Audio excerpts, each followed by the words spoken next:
Hello दोस्तों, आप सभी को गुड आफ्टरनून। आशा करते हैं कि आप सभी लोग अच्छे होंगे।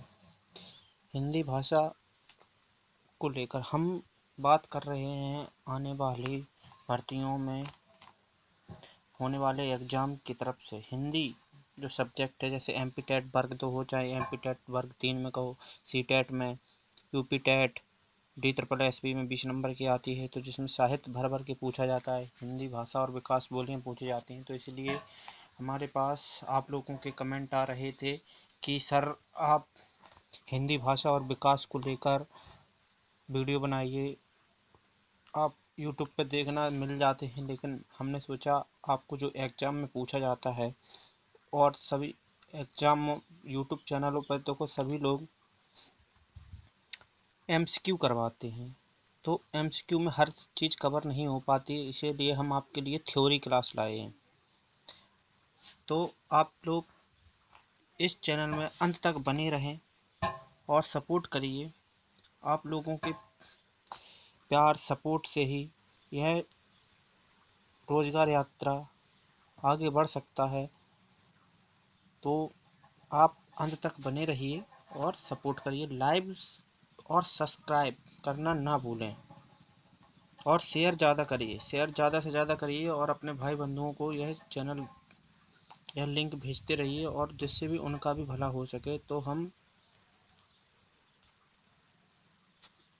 बात करते हैं आने वाले टॉपिक की। टॉपिक का नाम है हिंदी भाषा का विकास। तो पहले है भाषा का वर्गीकरण। सबसे पहले आता है भाषा का वर्गीकरण। तो हम भाषा का वर्गीकरण में क्या करेंगे? हिंदी भाषा का विकास। तो हिंदी भाषा का विकास के लिए वर्गीकरण की बात करते हैं। तो पहले टॉपिक डालते हैं वर्गीकरण। वर्गीकरण देखते हैं।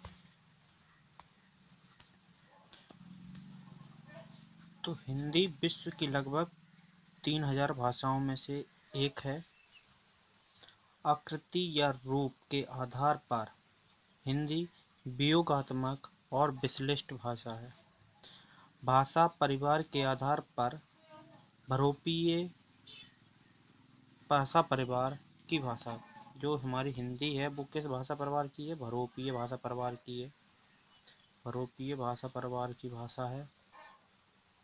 भारत में कुल 4 भाषा परिवार हैं। कितने? 4 भाषा परिवार हैं। बहुरूपीय, द्राविड़, ऑस्ट्रिक, चीनी, तिब्बती। अब हम बात करते हैं इसमें कौन कौन सी भाषा कितनी प्रतिशत बोली जाती है भारत में। तो बात करते हैं, तो प्रतिशत के आधार पर बहुरूपीय परिवार भारत का सबसे बड़ा भाषा परिवार है। तो बहुरूपीय भाषा परिवार जो सबसे बड़ा भाषा परिवार है भारत का, वो 73% बोली जाती है। 73% हमारा बहुरूपीय भाषा परिवार है। फिर उसके बाद आता है दूसरे नंबर पे द्राविड़, वो 25%। फिर ऑस्ट्रिक 1.3%, और चीनी तिब्बती 0.7%, 0.7% बोली जाती है। अब बात करते हैं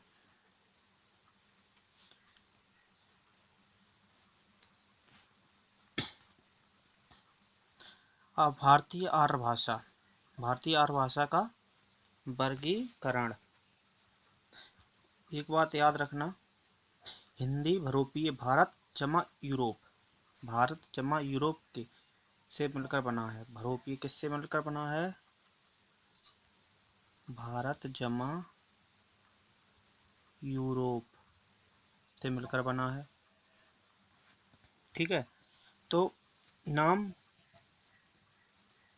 प्रयोग काल और उदाहरण कहें या भाषाएं कहें। ठीक है।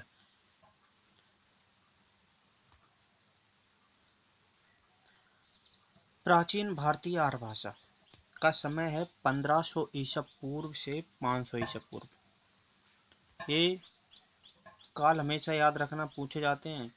प्राचीन भारतीय आर्य भाषा 1500 ईसा पूर्व से 500 ईसा पूर्व, ईसा पूर्व मतलब ईसा मसीह के जन्म के पहले वैदिक संस्कृत व लौकिक संस्कृत थी। कौन सी थी? वैदिक संस्कृत या लौकिक संस्कृत। फिर आती है नंबर 1 हो गया, नंबर 2, नंबर 3। 1 मिनट, 1 2 3। तो आती है आधुनिक भारतीय आर्य भाषा जो 1000 ईस्वी से अब तक चली आ रही है। इसमें आती है हिंदी और हिंदीतर भाषाएं, जैसे बांग्ला, उड़िया, असमिया, मराठी, गुजराती, पंजाबी, सिंधी, और जो हमारी 17वें भाग में जो बोलियां हैं, 22 भाषाएं हैं, वो सभी इसी में आती हैं, आधुनिक भारतीय आर्य भाषाओं में। ठीक है, अब आते हैं प्राचीन भारतीय आर्य भाषाएं। तो प्राचीन भारतीय आर्य भाषा, सबसे प्राचीन भारतीय आर्य भाषा है वैदिक संस्कृत और लौकिक संस्कृत। ये संस्कृत के रूप हैं। किसके? ये संस्कृत के रूप हैं, संस्कृत के रूप हैं, वैदिक संस्कृत और लौकिक संस्कृत। पहले आती वैदिक संस्कृत का अन्य नाम से भी जाने जाता है, छंदस नाम से। पाणिनि द्वारा प्रयुक्त नाम है ये। पाणिनि ने नाम दिया था छंदस। क्या नाम दिया था? छंदस। और इसका समय माना जाता है 1500 ईसा पूर्व से 1000 ईसा पूर्व। कब तक? 1500 से 1000 ईसा पूर्व तक। वैसे कितना माना गया है? 1500 ईसा पूर्व से 500 ईसा पूर्व तक पूरी संस्कृत भाषा का। संस्कृत भाषा का कहाँ से माना गया है? 1500। जय हनुमंत संत हितकारी, सुन ली जय प्रभु अर्ज हमारी, जन के काज विलंब न की जय, आतुर दौरी महा। 1500 ईसा पूर्व से 500 ईसा पूर्व माना गया है संस्कृत का। संस्कृत के ही रूप में वैदिक संस्कृत और लौकिक संस्कृत। और पाणिनि के द्वारा नाम दिया है वैदिक संस्कृत को छंदस, और पाणिनि के द्वारा ही लौकिक संस्कृत का नाम दिया है संस्कृत भाषा। अब बात करते हैं मध्यकालीन भारतीय आर्य भाषा। कौन सी? मध्यकालीन भारतीय आर्य भाषा। मध्यकालीन भारतीय आर्य भाषा। ठीक है, तो नाम, युगकाल और विशेष टिप्पणी। ठीक है, तो प्रथम प्राकृत काल मतलब 500 ईसा पूर्व से 1। अब आ गया देखो पर संस्कृत, पाली भी आई है। तो अब ये पाली चल रही है, प्रथम प्राकृत काल भी कहा है इसे। संस्कृत, पाली, प्राकृत, अपभ्रंश, अवहट्ट, उसके बाद अपनी हिंदी आई थी। तो देखो पहले कहते हैं प्राकृत काल। प्रथम प्राकृत काल मतलब पाली 500 ईसा पूर्व से 1 ईस्वी तक। 500 ईसा पूर्व से 1 ईस्वी तक चली थी हमारी पाली भाषा, जिसे बौद्ध भाषा, बौद्ध के नाम से भी जाने। तो भारत की प्रथम देश भाषा, भगवान बुद्ध के सारे उपदेश पाली भाषा में ही हैं। पाली भाषा में है।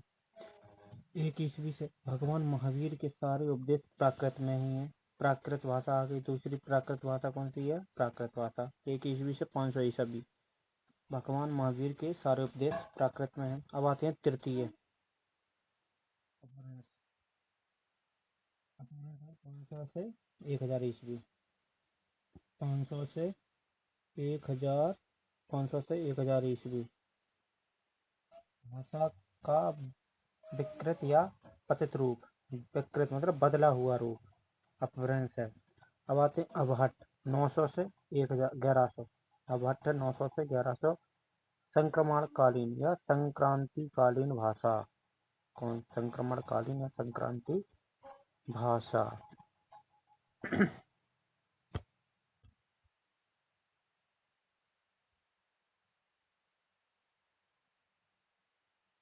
हेलो दोस्तों, देखो 9 से 10 मिनट होने को तैयार हैं। तो अब हो गया हमारे मध्यकालीन भारतीय आर्य भाषा। अब आते हैं आधुनिक भारतीय आर्य भाषाओं की ओर। तो ये हिंदी ही में है, तो हम जानते हैं हिंदी का विकास कैसे हुआ। तो पहले कौन सी आई? संस्कृत।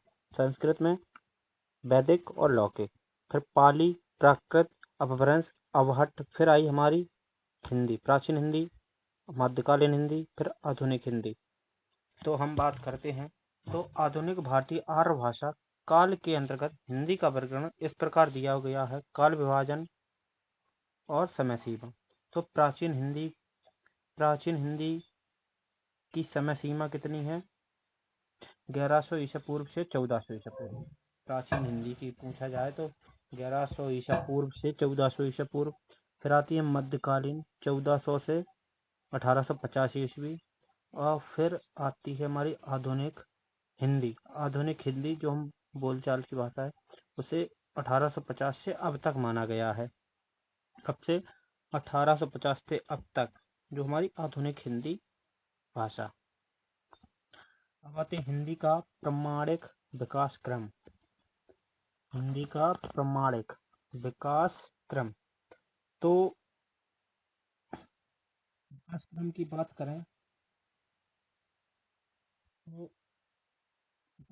बात करें तो संस्कृत, पाली, प्राकृत, अपभ्रंश, अवहट्ट और हमारी जो हिंदी। तो पहले बात करते हैं हिंदी की। हिंदी की आदि जननी कौन है? संस्कृत आदि जननी। हिंदी का जन्म कहाँ से माना जाता है? हिंदी का जन्म माना जाता है कहाँ से? हिंदी का जन्म संस्कृत से माना जाता है। कहाँ से? संस्कृत से। संस्कृत पाली प्राकृत भाषा से होती हुई यह यात्रा अपभ्रंश तक पहुंची। संस्कृत पाली से प्राकृत, प्राकृत से अपभ्रंश तक पहुंची और तत्पश्चात फिर उसके बाद अपभ्रंश से अवहट्ट गुजरती हुई प्राचीन हिंदी तक पहुंची।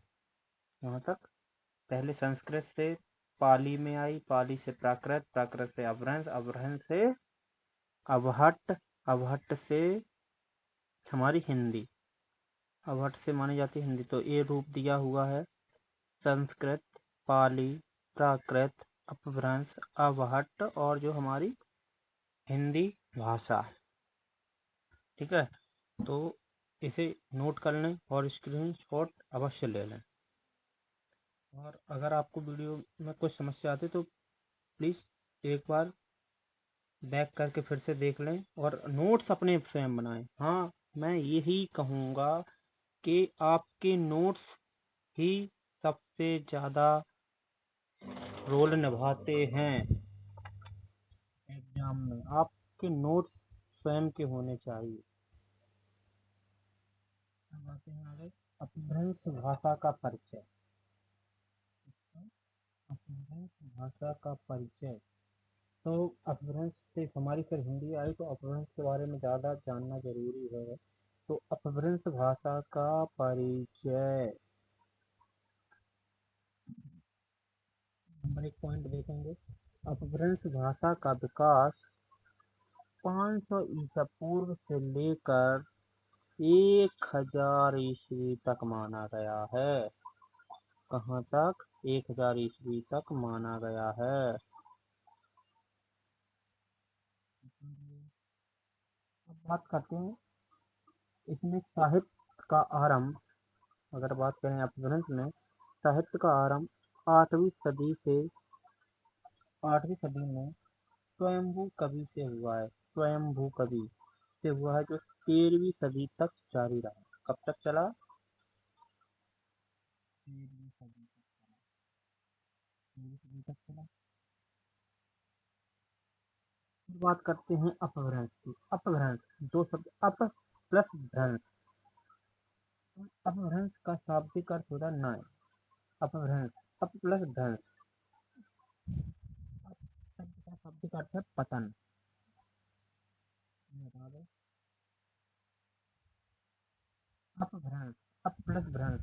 भ्रंश का अर्थ क्या होता है? पतन। किंतु अपभ्रंश साहित्य से अभिष्ट, मतलब प्राकृत भाषा से विकसित भाषा विशेष का साहित्य है। एक विशेष साहित्य है प्राकृत भाषा से विकसित भाषा।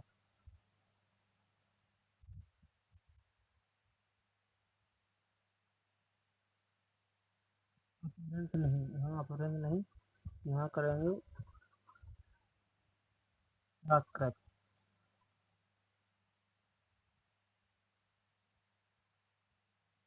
हटा दो।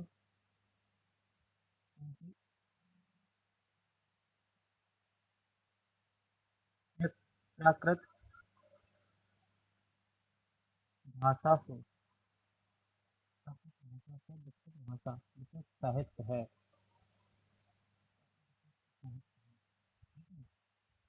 अब बात करते हैं अपभ्रंश के प्रमुख रचनाकार एवं रचनाएं। अपभ्रंश की प्रमुख रचना एवं रचनाकार। पहले कवि आते हैं स्वयंभू।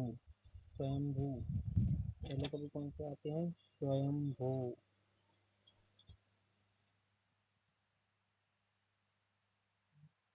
पहले आते हैं स्वयंभू अपभ्रंश के रचनाकार। स्वयंभू।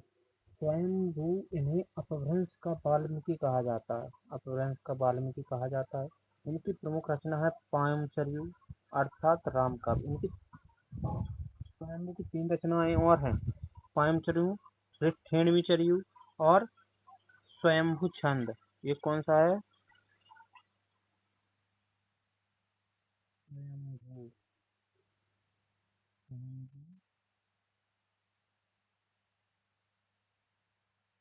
स्वयंभू छंद। रामचर्यु अर्थात राम काव्य पर आधारित है, एक स्वयंभू छंद है।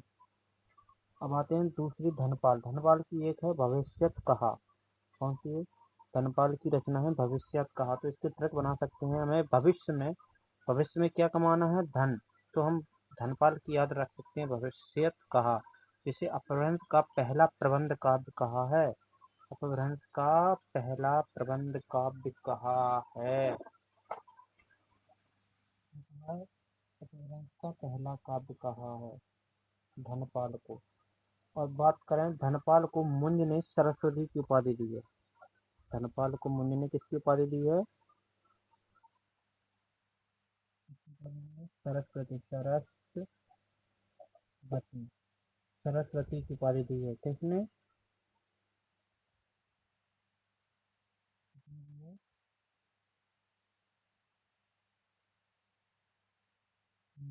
मुंज ने। मुंज ने उपाधि दी है। ठीक है। अब बात करते हैं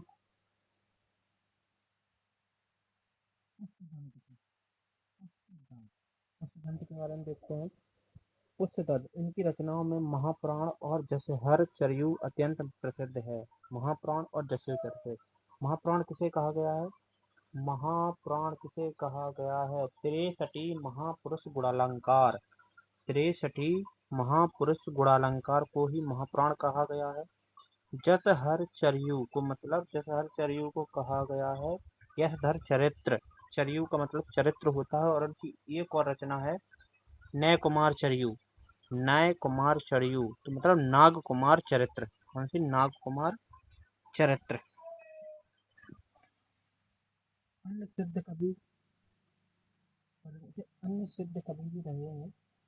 तो पुष्पदंत के बारे में हो गया। जब पुष्पदंत मूलतः शैव थे। क्या थे? शैव थे, परंतु बाद में अपने आश्रयदाताओं के अनुरोध से जैन हो गए थे। इनके समय को लेकर विवाद चलता रहता है। शिव सिंह सैगर ने 7वीं शताब्दी माना है। शिव सिंह सैगर ने कितना? 7वीं शताब्दी माना है। 7वीं शताब्दी माना है। और हजारी प्रसाद द्विवेदी ने 9वीं शताब्दी माना है। हजारी प्रसाद द्विवेदी 9वीं शताब्दी माना है। सामान्यतः माना हुआ है, सामान्यतः 972 ईस्वी, 10वीं सदी कह सकते हैं, इसका समय माना जाता है। इनकी 3 रचनाएं बता दिया है। पहली कौन सी है? महापुराण। फिर नय कुमार, फिर नाग कुमार चरित्र, फिर यशधर चरित्र। महापुराण को ही पूछा जाता है त्रिशठी महापुरुष गुणालंकार। और नय कुमार चर्यु मतलब नाग कुमार चरित्र। चरित्र का मतलब क्या होता है? चर्यु। चर्यु का मतलब क्या होता है? चरित्र। अन्य सिद्ध कवि आए। अन्य सिद्ध कवि आए शरपा, कन्हपा आदि सिद्धों की रचनाएं जैसे चरियापद और दोहा कोश। दोहा कोश दोहा कोश इसी काल की धरोहर हैं।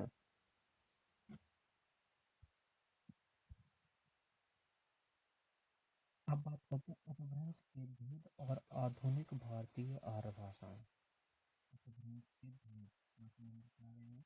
अपभ्रंश के भेद और आधुनिक भारतीय आर्य भाषाएं हैं। ठीक है, तो पहले बात करते हैं सौर सैनी। सौर सैनी पश्चिम हिंदी, राजस्थानी हिंदी, गुजराती। सौर सैनी में क्या आती है? पश्चिमी हिंदी, राजस्थानी, गुजराती। पश्चिमी हिंदी, राजस्थानी, गुजराती। अर्धमागधी मतलब पूर्वी हिंदी। अर्धमागधी मतलब पूर्वी हिंदी। मागधी मतलब बिहारी, उड़िया, बंगला, असमिया। खस पहाड़ी, ये पूछा गया है खस कई बार। खस कौन सी है? पहाड़ी। सौर सैनी से प्रभावित है। खस किससे प्रभावित है? सौर सैनी से प्रभावित है। राचड़ पंजाबी भाषा है, पंजाबी सिंधी। सौर सैनी से प्रभावित ये भी है। राचड़, खस, राचड़। अब आते हैं महाराष्ट्री। महाराष्ट्र में मराठी। महाराष्ट्री मतलब मराठी। सौर सैनी पश्चिम हिंदी, राजस्थानी, गुजराती। अर्धमागधी पूर्वी हिंदी। मागधी बिहारी, उड़िया, असम, बांग्ला। खस है पहाड़ी हिंदी। राचड़ है पंजाबी और सिंधी। महाराष्ट्री है मराठी। महाराष्ट्री है मराठी भाषा। ठीक है, अब आगे आते हैं छठवे पे। देखते हैं अवहट्ट भाषा का रूप। ये अब यहीं तक रहने देते हैं, आधा घंटे की क्लास होने वाली है, तो इसको ही देख के हम खत्म करते हैं। और आप इसको एक बार रिवाइज करके नोट्स जरूर बनाना। तो इस तरह आपकी 1 घंटे की क्लास हो जाएगी। और आप इसको चैनल को सब्सक्राइब लाइक करना जरूर ना भूलें। अवहट्ट भाषा का स्वरूप। अवहट्ट भाषा का स्वरूप। ठीक है, अवहट्ट भाषा का स्वरूप। अब बात करते हैं अवहट्ट। अवहट्ट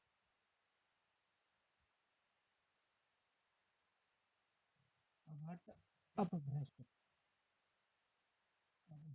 अपभ्रष्ट शब्द का विकृत रूप है। विकृत मतलब बदला हुआ रूप है। इसे अपभ्रंश का अपभ्रंश, इसे अपभ्रंश का अपभ्रंश या परवर्ती अपभ्रंश कहा जाता है। परवर्ती अपभ्रंश, ये पॉइंट कहीं मिलेंगे नहीं। परवर्ती अपभ्रंश कहा जाता है।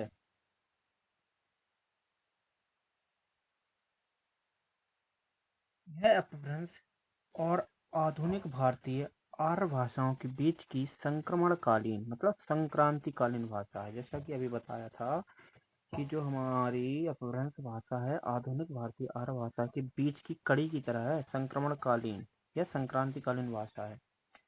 अब बात करते हैं इसका कालखंड। मुख्य रूप से मतलब समय का विभाजन जो है अपभट्ट का पूछा गया है। अपभट्ट का समय विभाजन जो है 900 से 1000 ईस्वी तक है। कब से? 900 ईस्वी से 1100 ईस्वी तक।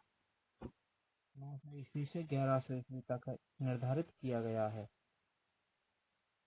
ठीक है, अब बात करते हैं अगले पॉइंट की। यद्यपि इसका कालखंड,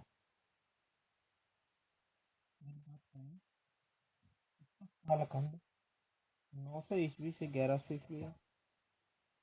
यद्यपि इसके कालखंड की बात करें, साहित्य में इसका प्रयोग 14वीं शताब्दी में माना जाता है। वैसे साहित्य में अगर इसके प्रयोग की बात करें तो 14वीं शताब्दी तक होता रहा है। कब तक? 14वीं शताब्दी। तो यद्यपि इसका कालखंड 11वीं ईस्वी तक था, परंतु साहित्य में 11वीं सदी तक था, 900 से 1100 तक। लेकिन साहित्य में इसका प्रयोग कब तक हुआ? 14वीं सदी तक चलता रहा। कब तक चलता रहा? 14वीं सदी तक, 14वीं सदी तक चलता रहा।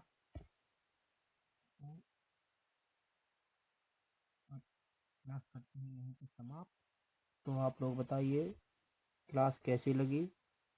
अगर अच्छा लगा हो तो इस चैनल को सब्सक्राइब जरूर करें और एक लाइक करना ना भूलें। और कमेंट में बताएं कि कैसी क्लास है, जिससे और बेहतर आपके लिए कंटेंट तैयार किया जा सके। देखिए जैसा रघुवीर का कमेंट आया है, वेल डन सर। ये हाँ। हाँ तो अब पूछ लीजिए क्या पूछना चाहते हैं। मृणाल मृणालिनी नाम रखते हैं। मस्ती बॉय। हाँ अब देखते हैं कमेंट।